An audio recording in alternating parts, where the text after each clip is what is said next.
Unang balita po, naglalagablab. Kita po yan sa video at tila sumasayaw na apoy po na nagmumula sa hinukay na linya sana ng gripo sa isang private property sa may barangay Mabulitag, Malasiki, Pangasinan. Ayon sa ilang nakasaksi, nagbubungkal umano ang mga tubero nang lumabas ang tubig at likidong animoy putik.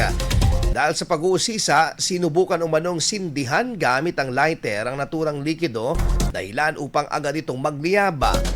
Sinubukan pa umano itong apulahin ngunit hindi agad namatay ang apoy kaya tinakpan na lamang ng basang tela at muling tinabunan yung lupa nang humupa ang pagliliyaba.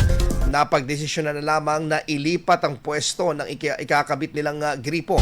Ayon naman kay Barangay Captain Virgilio Pinlaca, agad nilang ipapalam sa pamahalaang lokal ang insidente upang magpatulong na maipasuri sa eksperto kung ano nga ba ang aksidenteng natagpuan ng ilang residente sa lugar.